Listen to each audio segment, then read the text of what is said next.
can't hug the TV. You can't shalom the TV. Come on. So these fellowships are very important. So we want you to know that's why we're here. Okay. All right, come on. By the way, this is my wife.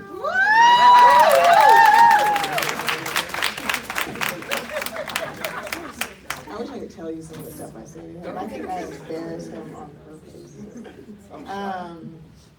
Shabbat shalom. Shabbat shalom. Okay, so this is awkward because I don't like watching myself. Dan, you Just on this move it to the one? side. That's weird. Okay, so now that we got that out of the way, there are empty seats. I see people still kind of standing. I don't know if you have a seat next to you, just kind of raise your hand. So if you don't have a seat, all these people want you to sit next to them. Okay, so I'm not doing the thing on how I do the words yet. That's like the second part. Oh, right. So my first thing I'm going to do is why should you know or learn Hebrew? I'm going to give you a little bit of like historical background on the Hebrew language, and then we'll jump forward. Because the historical part is going to get rid of all of your preconceived notions about the Hebrew language in general. One, the Hebrew language is not just some special magical language just for Hebrew people. It's actually a branch of an Afro-Asiatic family language group. That's a mouthful. So Hebrew is not just for Ashkenazim, because Afro, right, African, and they call it Afro because of the Afro, right? Asiatic. If you just Google Afro-Asiatic people, you do right now. Oh wait. Google Afro-Asiatic, and then you can like just show the person next to you what an Afro-Asiatic person looks like. Okay, so I'm going to kill that right off the top, that Hebrew is a German white person's language, because it's Afro-Asiatic. Anybody Google it and see what an Afro-Asiatic person looks like? Anybody? You want to? Yeah, see? That's Afro-Asiatic. So it's your language. Ta-da. Okay? It was spoken through pretty much, well, maps today are kind of relative to life today, but during the biblical time and ancient times, regions were different. For instance, the land of Canaan was under Egypt, was a part of the Egyptian province. So when you hear them say, "We heard about you guys," who did they hear from? Well, when Egypt fell, then the word traveled. And so those who caused Egypt to fall, which was Yah, the people were coming then to take over this next region. Canaan was under Egyptian, if you will, occupation. Canaanites lived there, but the Egyptians actually were ruling over that territory because they were a world power at the time. Okay? So Egyptians also would have been familiar with the Hebrew language. So you'll hear this argument, and it's mainly amongst people who sadly have given up further exploring biblical scholarship and history, because you hear that the Canaanite people call Yahuwah, they call him Yahweh. And people go, see, this is a pagan god name. Well, that's kind of a stretch. The reason why they called him Yahweh, the Canaanites called him Yahweh because they knew this same spelling pattern, by the way. They called him the god of war. Why would the Canaanites see Yahuwah as the god of war? Because his people were always fighting. Like, somehow this deity has it out for us. And because they were so far removed from their grandfather Ham, they did not understand that this Elohim had first pursued them. You think I'm kidding? Scripture says that their time was up in the land, and that's why the Hebrews are coming in. They have done all these detestable things within my land, and now you're coming to pretty much execute judgment on them for what they had done. Yeah, I just didn't have it out for them just because he's just like, I just hate Canaanites. No, cursed be Canaan. Ta-da. Like it was there. Okay, so Hebrew language is from the North Shemitic family branch. So it didn't start in Germany. It didn't start with Yiddish. It started with Afro-Asiatic peoples. Okay? So why should you learn Hebrew?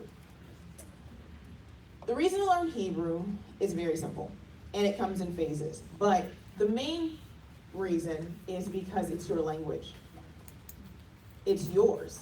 And believe it or not, it's very easy for you to learn because it's action-based.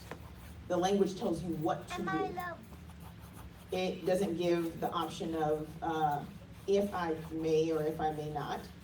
And it is the foundation, literally, for all other languages. I'm going to show you something kind of cool. Now, I could do like the mystical form of it, but it's so much more fun to do it this way because it's kind of like, no way. Okay, so Hebrew has a few scripts. And so this is like an argument too. People are like, you should only use Paleo Hebrew, and you should only use modern Hebrew, and you should only use, once again, it's an abandonment of linguistic scholarship. Because if you've gone to museums and you've looked around, you'll see that if you look at like the Ugaritic script, does anybody know what that is? Do you know what Ugarit is? Okay, yeah. Ugarit is another Shemitic family of language that works similar to Hebrew. If you were, when you're looking for, you look at a lexicon, it'll say Syriac, and it'll say Syrian and Arabic, and all, these are all Shemitic languages that give you the culture of how these words are used. So they're not just defining how they feel like they were defined, but everybody in that time period, in that region, understood these words the same way. What changes is maybe dialect and how things are pronounced, but the language and the pictures behind the language didn't change. Okay, so Hebrew works like this. There's early script. So early would be like this, right? So if you saw early script, it would look like an eggplant. Just kidding, that's an ox. Okay, so it would be an ox, right? So if you've looked in, let's say, on caves or in different stuff you were in the school, and they say, crumble up this brown paper bag and then draw like the natives drew on the wall, and you would draw like an ox leaping or an antelope and right? And they would say, well, what this meant to them was that the antelope had went and they were chasing it, and this is a picture of a hunting scene, and this, we've all done that. They teach us that in the American education system. Okay, so before, we painted pictures. Why? Because really you can't misinterpret a picture, especially when everybody understood what the picture was, because the characters in the picture were them, right? So that's why the early script was very pictographical. But then once I understand the picture in my mind, right? When you're a kid, you draw pictures of everything. Like, draw your mom and your dad. But then later, oh, it's hilarious too. Your arms are always coming out of your head. I don't know why you do that. But he always has a beard, so it's cool. So we know it's him, because my arms come out of my head, but I have hair. So it works. But you draw it first. But as you get older, then you start writing mom. Right? Kids, they don't draw the picture of mom anymore. I love mom and dad, and they learn those consonant, vowel, consonant words. And then when they get older, then they'll write, my mom's name is, so naturally, the more we learn about our relationship with one another, we describe it a little different, right? So then, in the middle period, the Hebrew language went from the ox head to something that kind of still resembled an ox head, and it looks like this. So that would be your middle script, or what many people now call Paleo Hebrew. This would have been how Moshe would have written, okay? So if you ever get a chance to visit Israel and go into any of their museums, or if you Google online, and when they find artifacts, they're like, oh, look, we found this seal from, King Nebuchadnezzar, and this thing has this on it, and you'll see that it'll have this particular script, okay? After the Babylonian captivity, we got another script, and we call it the late script, or what you guys would call modern Hebrew, okay? And so the Aleph looks like that one at the bottom, okay? Now what did not happen is that The original meaning of that aleph, which is an ox, strength, leader, the chief, that powerful thing, that never changed at all as the language progressed. When we see a change, right, is when the culture changed. Because this is going to mess a lot of people up, but Babylonians, depending on which Assyrians or Ashurians you're dealing with, because there's two different groups. Right. One is through one bloodline and one is Shemitic. That's right. That's right. Right. So you still carry with the same cultural pictures and ideas or way of thinking. Just because the people were jacked up doesn't mean that they jacked up the language. Now, when you get to the American people and the Greeks, people, as Shaul would say, Rabbi Shaul would say, were far removed from the Commonwealth of Israel. The Commonwealth of Israel was our culture, our language, the oracles, the Torah, all of those things they were removed from. So when they began to define things, they defined it based upon their interactions in their region, with their deities and their culture. Correct. That's what changed. Let me tell you, but what didn't change, I'm going to show you something interesting. So the Greeks have a letter for A, or Aleph, and everybody here knows what it is because we're from a Western society. What is the first letter of the Greek alphabet? Alpha, right? And it looks just like this. And it looks exactly identical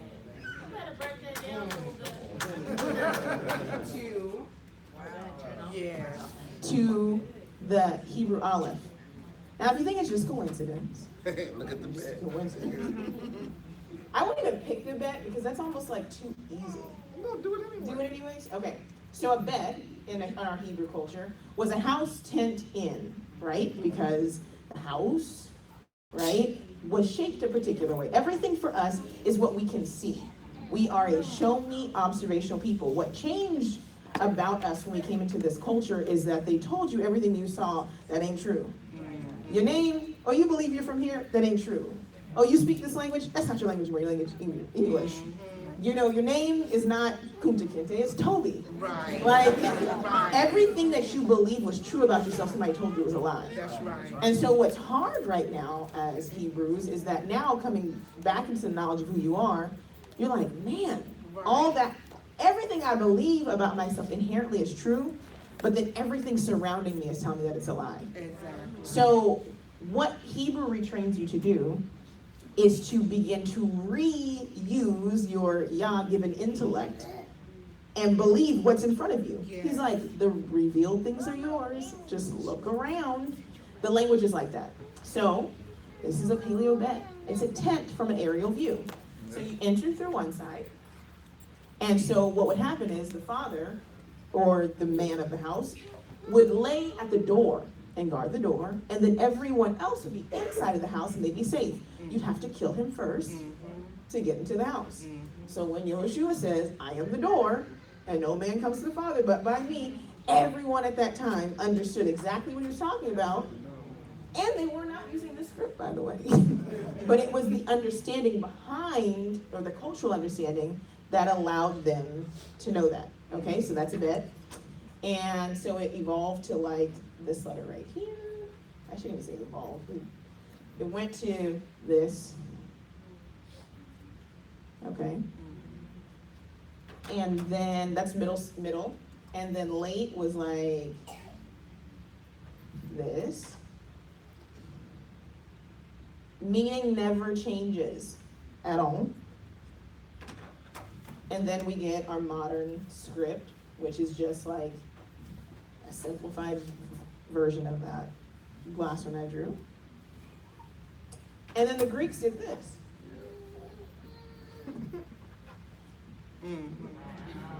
It's the sound of the first letter. It's the B sound. So they put a B and B makes B and it still makes B.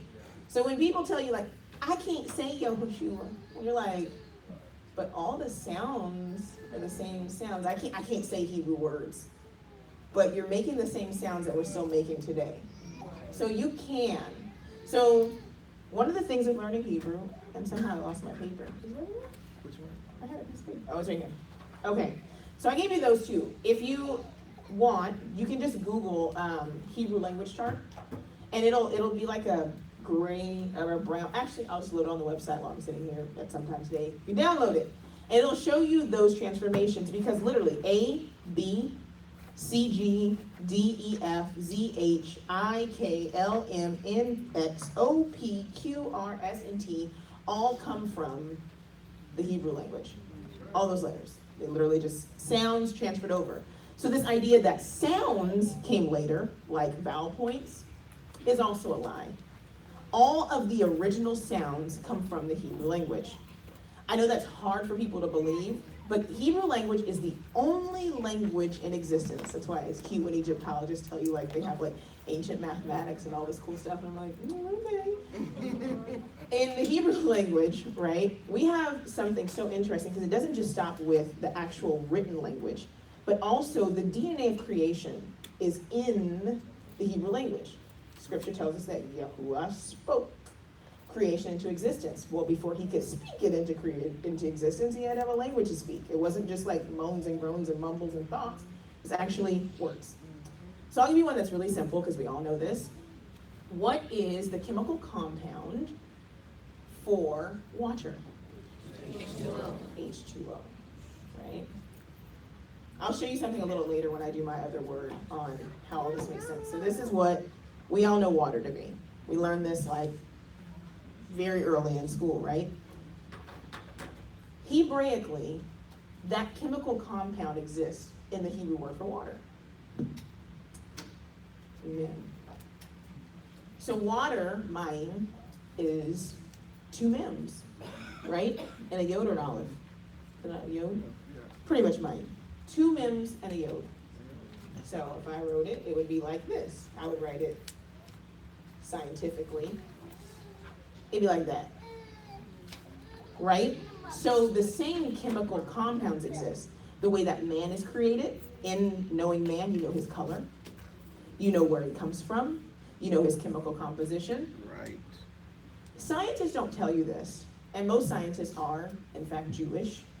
The reason why Albert Einstein was like seen as one of the greatest scientists ever, because he was a Jew. What did he understand about the physical world and that which cannot be seen? He's like, energy equals matter squared. Energy, that which you cannot see, equals matter, or it doubled, is revealed. That's Torah. It's pretty much Torah. So when people tell you, Jews are the smartest people on the planet, okay, that's also why you could take a people and take them out of their land and take their language, and they can still be the smartest people on the planet. Why? Because the genetic things that are working in them are literally the DNA of creation. So how could they come up with inventions out of just like thin air? Right? So it's in the language. So I think I've convinced you enough that you should learn Hebrew. So let me tell you how to do it. It's easy. How you learn Hebrew is like a child. Messiah says it over and over and over again. Why? Because the ego is the hardest thing to overcome when you're learning a new language. Because as adults, most of us are trying to learn it. This idea that I don't know it is more crippling than the fact that you don't know it. I don't know it. This is hard because I don't know it. Everything that you don't know is going to be a little difficult at first. Correct. Yeah. Does that make sense? Like you want to, because it's like, I'm learning the alphabet again. It's like, yeah, because you don't know it. You're not making it like you don't know it. So it's going to be, there is a learning curve with everything. Kids have it. Children do not learn the mastery. And some kids progress further than others. We have an Ari at home. But children often don't learn to even use language properly until they're about, so about 4 or 5. So if you're starting out on something, you should at least give yourself 4 to 5 years to get to a point where that thing becomes comfortable for you. That makes sense? So there you go. You're not going to learn it tomorrow. But if you take it like a child, right, you're going to pursue it consistently till you learn it. Babies start at, there's a baby back there. Babies start within weeks mimicking facial expressions of their parents. They don't know what to smile about. Nothing's inherently just funny to a baby, but if you laugh or you smile, they smile. When you make noise, they coo. Why? They're mimicking you. So the same thing with the Hebrew language. We have to begin to mimic our language and our culture. So we learn these things and we put these pictures into our head so that we can learn them. Hebrew is not asking you, the language is not asking you to be intelligent. Because it has nothing to do with intelligence in the sphere of what the westernized world, because they tell us our people are ancient, which pretty much implies that they're less than the modern day white man. And literally, it's true. Yes. It's not asking you to be intelligent, it's asking you to be malleable. You need to be able to stretch and change how you view things and conform them to the way of your culture. And it's asking you to be consistent. To learn Hebrew is to be consistent. I don't care if you do it 1 minute a day, 2 minutes a day. The more time you put in, the faster you will progress. Yes. The less time you apply, the slower you will progress. Nonetheless, if you're consistent, you will progress, okay? We did it in the beginning, the evolution of language. Knowing that is important because as you're learning anything and as you're trying to reclaim anything, there's always gonna be people that come in and tell you that you're doing it wrong. And the reason why this is that because the person that's teaching you controls you in a sense. So if I tell you every time you learn something to didn't change it, or that's not how you do it, you have to do it like me, you have to do it like me. Hebrew doesn't work like that. There's really one way, and it is learn these pictures, learn these letters, learn how to write them. They all have the same sound, they never change. And then you read. English is the hardest language to learn, period. It is a melting pot of other languages. It's German. So if you're talking about, you're talking Yiddish. No, you talk Yiddish, actually. When you speak English, English is German, Latin, Spanish, and a bunch of other languages all mixed together. You have there, and there, and depending on how you spell it, it can be a bunch of different things, right? It is. It's how it works. So with Hebrew, it's not like that. Most of the time, if a word is different, it's going to be a different word. If it's spelled similar, it's going to mean a similar thing. Correct. So the word to sit and the word to rest are going to be spelled exactly the same, right? It's not going to trip you up, right? If the word is Torah or law, it's going to be one thing. If it's instruction, it's going to be another thing because those two things mean two different things. Hebrew is going to keep it very, very simple. There are only pretty much 500 verbs, period. And then everything relates back to those verbs. Literally, if you learn 500 verbs, it's like 500 flashcards, then you know every word in the Hebrew language. Because it's all going to go back to that same root. It's not hard. Jews make it hard. People are going to be mad at me for saying this because they don't know the Hebrew language as well as you think they do. If you've never been to, if you go to Israel, there would be no reason for a state that is purely Hebrew, outside of tourism in some reasons, for there to be people there that don't speak or know Hebrew. Like really don't know. Like they'll know, like just like how we know how to speak English, but we don't know English. They speak Hebrew, but they don't know Hebrew, which means they don't know the culture and the context of the language because they were following the culture. And their excuse for that is they say, we've been out of the land for 2,000 years. Okay.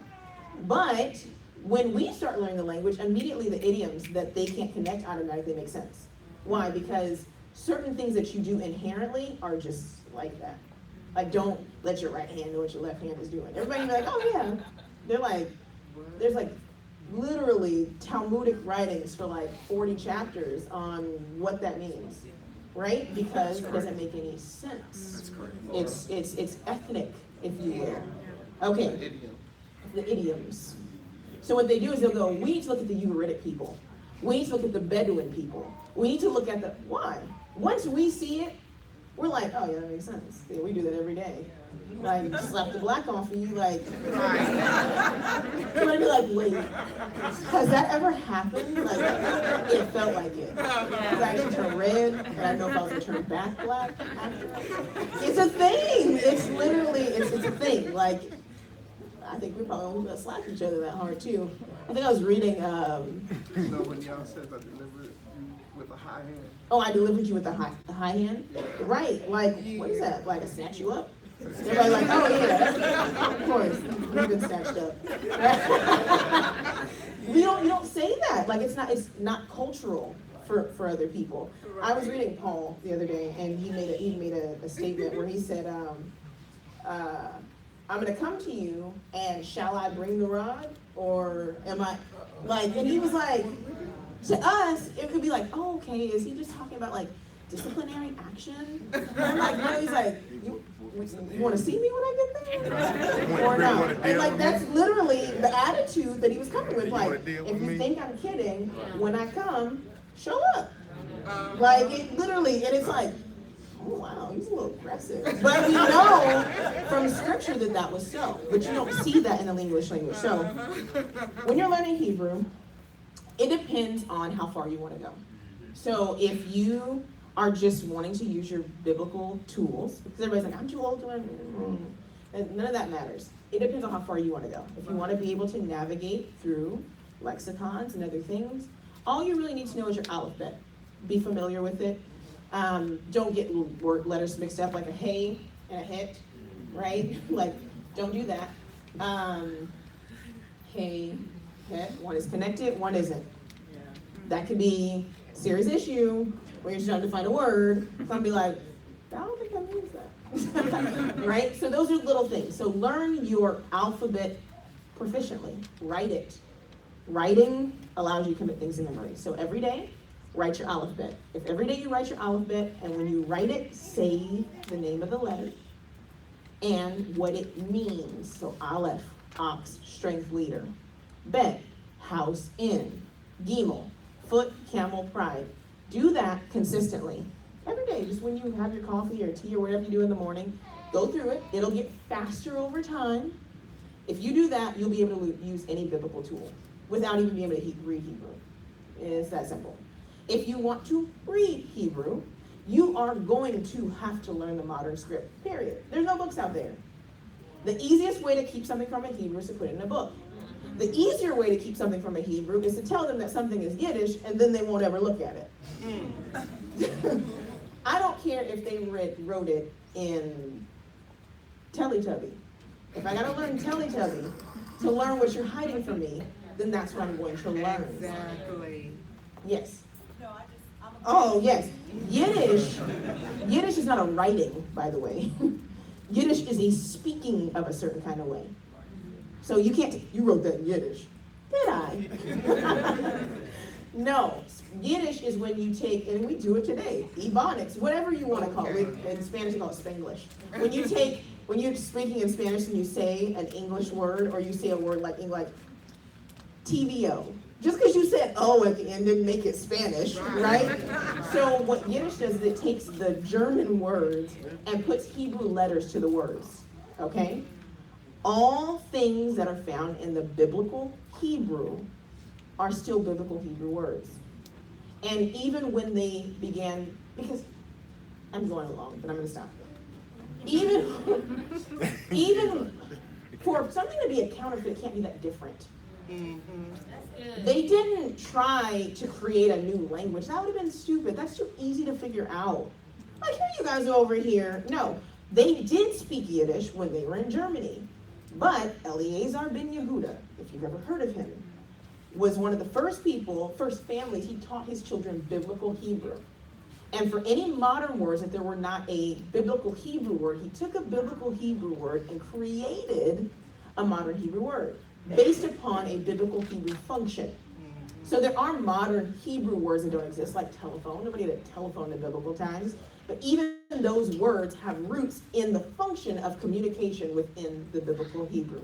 I know I said a mouthful.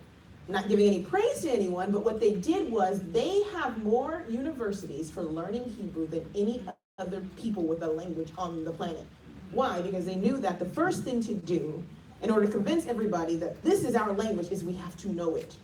Yeah. So I know everyone here has heard this. When you tell people I'm a Hebrew, they go, do you speak Hebrew? Mm-hmm. And you be like, yeah, no.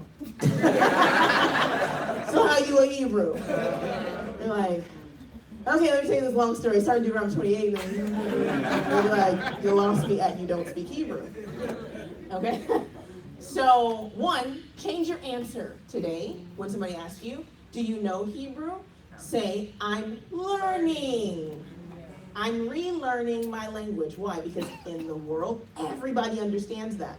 When people come here from South America, they come into America and they begin to adapt to the American language. And they normally lose their native tongue. So what happens is their families make them learn their language, or they speak their language at home again. That's not something foreign to a mind, but to say you're something and not even say you're learning your language, you're gonna look a little strange. I met some Yemenite children. They live across the street from my brother-in-law. And came over and he's like, I go, what's your name? He's like, Muhammad.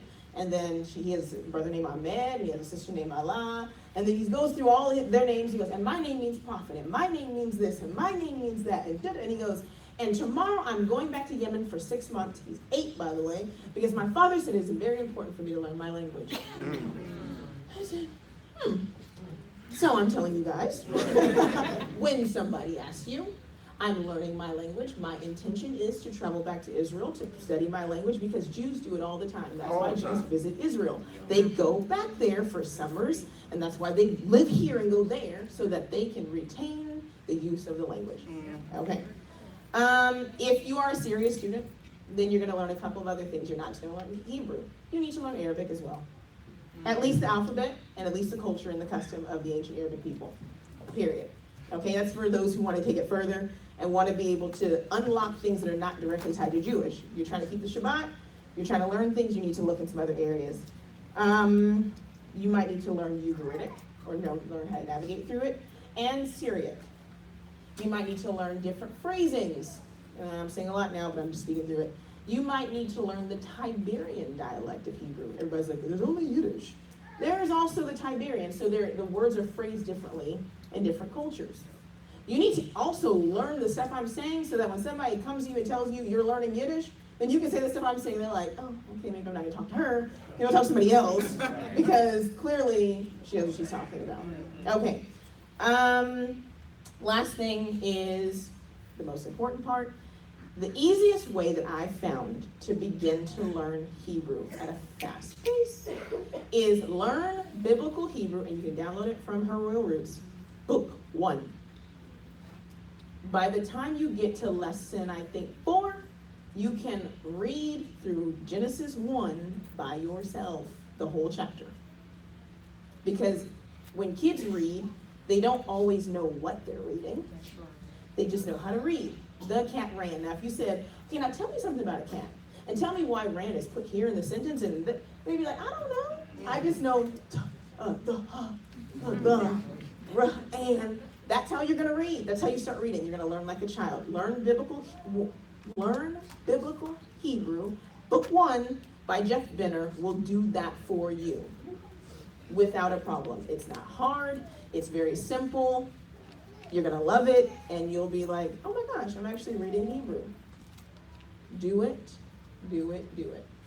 So that's where you start. Start with that book. I'm telling you from a person that owns every single, I own them all. I literally, no joke. Like, I even was collecting stuff when I went to Israel. Like, he has the best and most functional way to learn biblical Hebrew. Grab that. I hope I helped you. I hope I gave you an earful. I hope you can give somebody else an earful. Yes. Did you say the name of the Jeff Benner is the title. The author, the title. And the title is Learn Biblical Hebrew, Book 1. Book 2 teaches you how to translate. And it's short too. But Book 1 is going to teach you how to read like a preschooler. And that's what you need. That's what you need, because Hebrew is very simple. The patterns are the same. It's never meant to confuse you. It's for children to learn. Any more questions?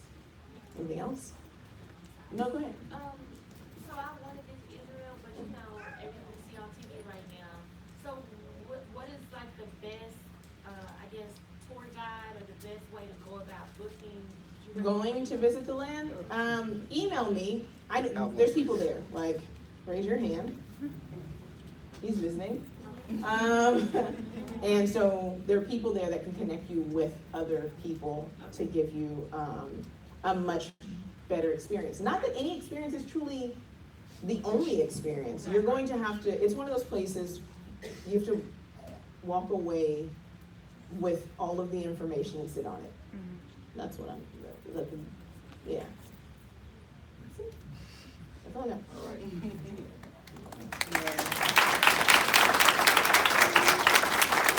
Good, so, wow.